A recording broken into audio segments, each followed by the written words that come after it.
This is Solve Crimes.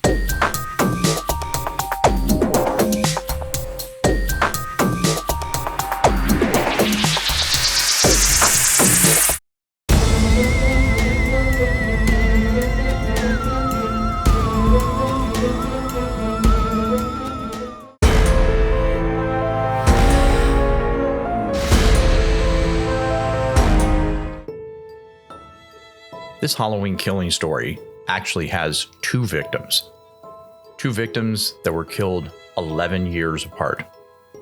One of the two murders was completely avoidable. It was early Halloween morning, October 31st, 1981, in the North Texas town of Amarillo. At St. Francis Convent on Northeast 18th Avenue, Sister Angela Martinez was on her way back to check on fellow Franciscan nun, Sister Tadea Benz. Sister Tadea, a popular local seamstress, took pride in tending the convent garden as well. Sister Angela had noticed that Sister Tadea did not attend morning mass, which was very unusual. I missed her and was concerned because she seldom missed chapel, Sister Angela said later. As Sister Angela approached Sister Tadea's room, Sister Tadea's door was closed. At 76 years old, Sister Tadea was very hard of hearing and typically left her door ajar so she would be able to hear the morning buzzer. Sister Angela knew that the door being shut was not Sister Tadea's doing, and she almost couldn't think any further, afraid of what she might find. She slowly opened the door, and according to Sister Angela, what she saw put her into shock. She couldn't process it. Sister Tadea's nude body was on the floor next to her own bed. Her arms were outstretched. 4 other nuns, believing that Sister Tadea had died in a fall, wrapped her body in a sheet and cleaned up the blood. Now, even if you've watched CSI one time, you know that they potentially destroyed crucial crime scene evidence. A good defense attorney would laugh at a prosecution that relied on the physical evidence alone in this case. Sister Tadea's body was placed inside a downstairs room to eventually be taken away by Potter County's coroner. Later in the day, Sister Florentine noticed a broken window in the convent's community room. After some discussion, it was believed that there had been a break-in, and the police department were called. The police were not told about Sister Tadea's death on the initial phone call, nor when they arrived to investigate the possible break-in. An Amarillo police officer overheard nuns discussing the death and began to investigate. Sister Tadea's body was in the very next room.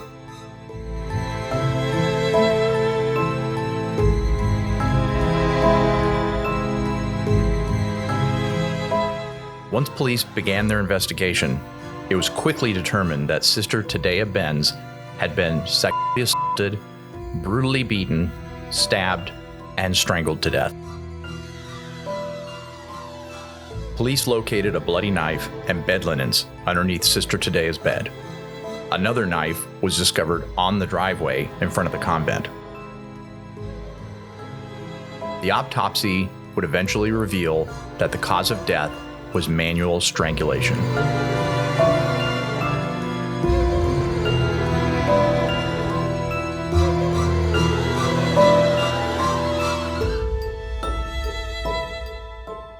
"17-year-old Johnny Frank Garrett lived across the street and a few houses down from the convent. Neighbors and friends all described Johnny as a bit slow, but a very friendly and helpful kid. He always had a smile on his face.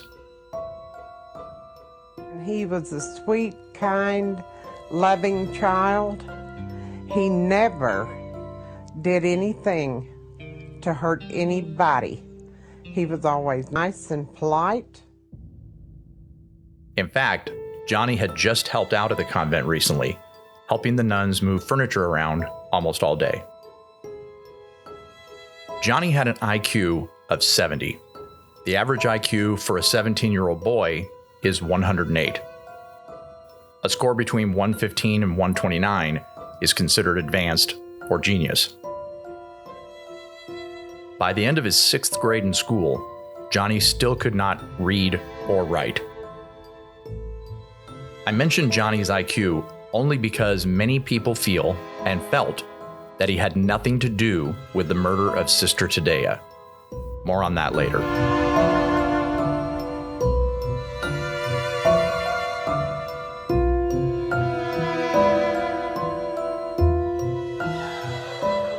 In the early stages of the investigation, police spoke with a witness who claimed to have seen a young man fitting Johnny's description running from the direction of the convent on that night.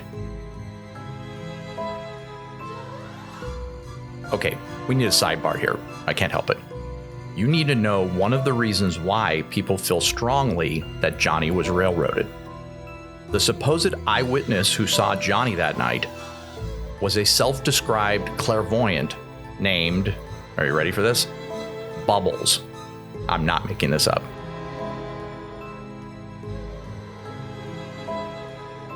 She did not actually see, like with her eyes, Johnny that night. She had a vision that a teenage boy who was around 5 feet 11 inches was running away from the convent, and she said he also lived on the same street as a convent. She gave the exact address and mentioned a Mr. Clyde.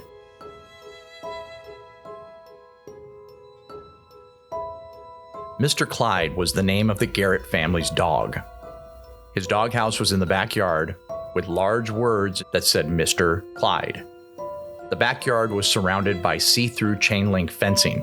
Anyone could see the doghouse and the name from the street. Living in the Garrett's neighborhood, Bubbles likely drove by the home on a daily basis.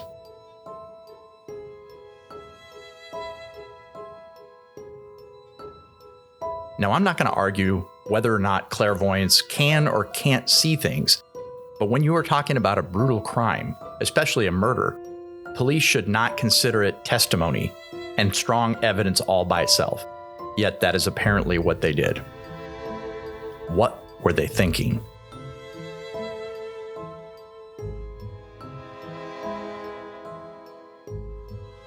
Propelled mostly on Bubbles' testimony, Amarillo police interviewed Johnny and searched his home.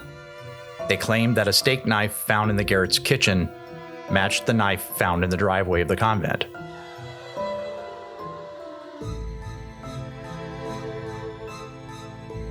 Police also claimed that Johnny's fingerprints matched fingerprints inside the convent. Considering that Johnny visited the convent regularly, that's not surprising. Remember, Johnny had just helped the nuns move furniture the previous week. He was in virtually every room at the convent at some point that day he helped. His fingerprints likely would be all over the place.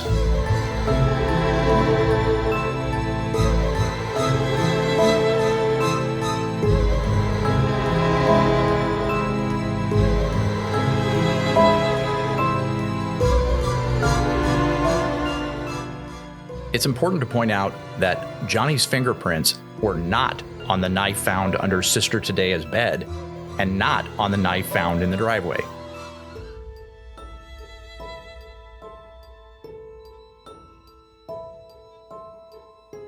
Amarillo police interrogators even went as far as to type up a confession that they claim was Johnny's, but Johnny refused to sign it, and he also maintained that not only did he not write it, he also did not hurt Sister Tadea.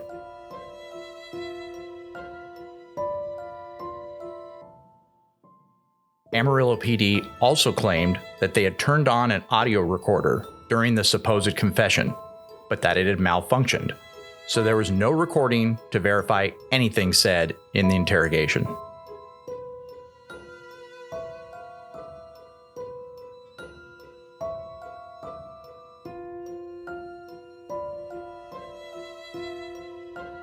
Even though multiple reports showed that Johnny qualified as developmentally disabled, on November 9th, 1981, a little over a week after Halloween, Johnny Frank Garrett was arrested for the murder of Sister Tadea Benz.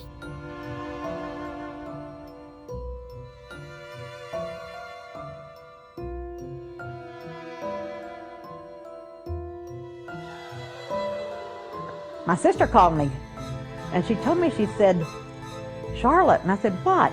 And she said, "This is Deborah." I said, "Yeah, I know, honey." She said, "They're saying Johnny did that." I said, "Saying Johnny did what?" "That Johnny did that to that nun." And I said, "Oh my God."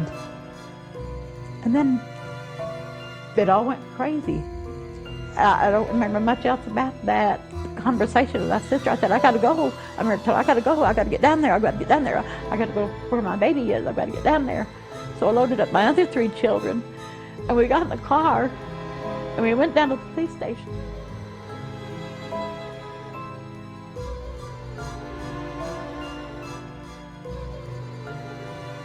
Prosecutors claimed during the trial that in the early hours of Halloween, Johnny brought knives from his home, broke into the convent looking for a nun to kill. After he was finished, he ran home, which is where the supposed eyewitness saw him.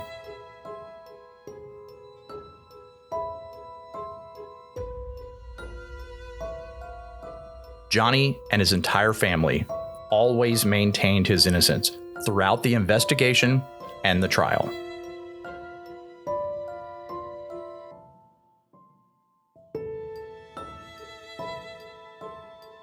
The Garrett family had no experience in a capital murder defense.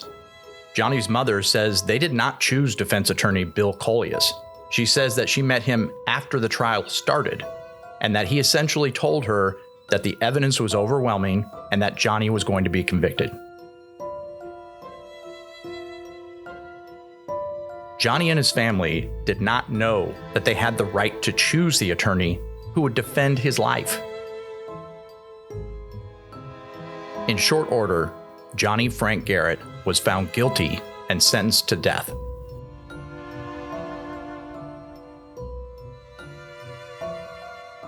His original execution date was January 6, 1992, but Pope John Paul II requested clemency to then Texas Governor Ann Richards. Richards actually approved the request. But then the Texas Board of Pardons and Parole put it to a vote. The state of Texas, with a vote of 17-0, decided to uphold the death penalty.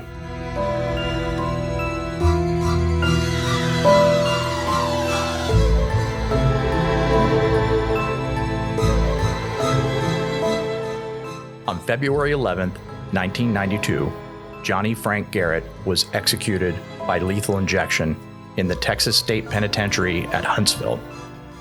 He was 28 years old.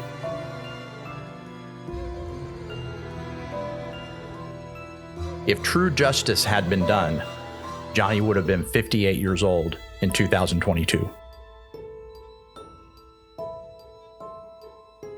In 2004, Leoncio Perez Rueda, a 54-year-old Cuban refugee, was convicted of murdering 77-year-old Narnie Bryson in Amarillo in July of 1981.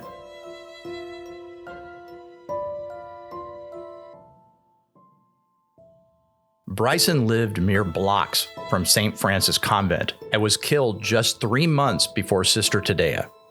The same MO for both victims. Rueda, who was in jail in 2004 on another matter, was caught because of DNA advancements. He was a match for semen retrieved from Bryson's autopsy.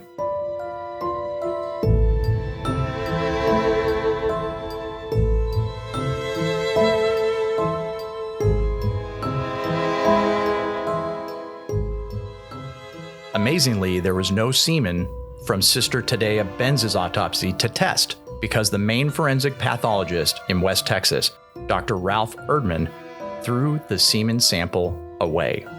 He testified in the Garrett trial that he threw them away because, and I quote, "No one told me to save the sample."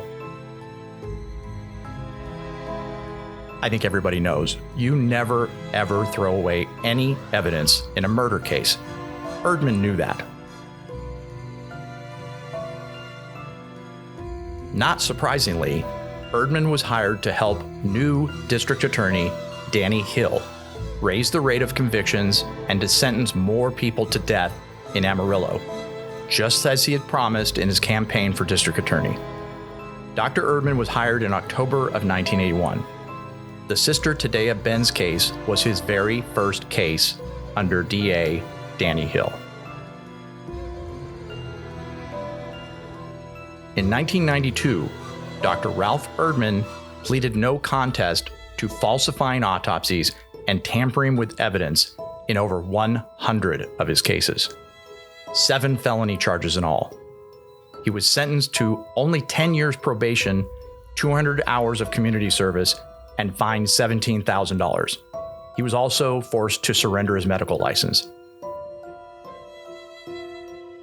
Erdman moved to Washington State and passed away in 2010.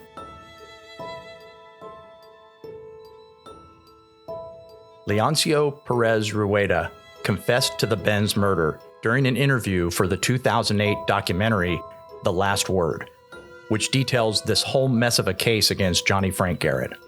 I highly recommend it. It turns out that even at the time, Amarillo police knew that there were similarities between Sister Tadea Benz's murder and the Narnie Bryson murder just 3 months before. In both murders, the killer left behind a white t-shirt found next to each victim. Both bodies were covered in curly black hair. Johnny had light brown hair. Despite these very disturbing similarities, Potter County and Amarillo authorities were clearly hell-bent on seeing Johnny Frank Garrett take the blame. They figured that he was an easy target. Johnny may not have been able to graduate a normal high school or attend college, but he had the perfect final words while strapped to the gurney awaiting his fate. Mere moments before he became the second murder victim in this tragic story that, for Sister Tadea Benz and Johnny Garrett, began on Halloween 1981, Johnny's final words were, "I'd like to thank my family for loving me and taking care of me. The rest of the world can kiss my ever-loving ass because I'm innocent."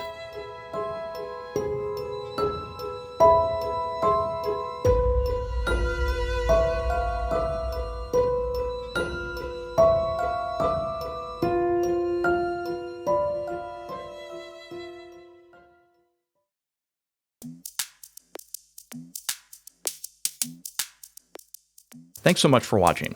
One thing that makes this channel a bit different is that we are actually investigating and making every effort to solve cold case crimes for victims' families in between episodes like this one. So when we say that liking our videos, subscribing, and sharing helps, it truly does. It helps us get our cold cases in front of more people and hopefully to get some closure and even justice for the families of these victims. We really do appreciate you liking this video and subscribing. Be sure to click the bell to be alerted when new episodes are uploaded. Feel free to comment, ask questions, or provide information you may have for us. Until next time, this is Solve Crimes.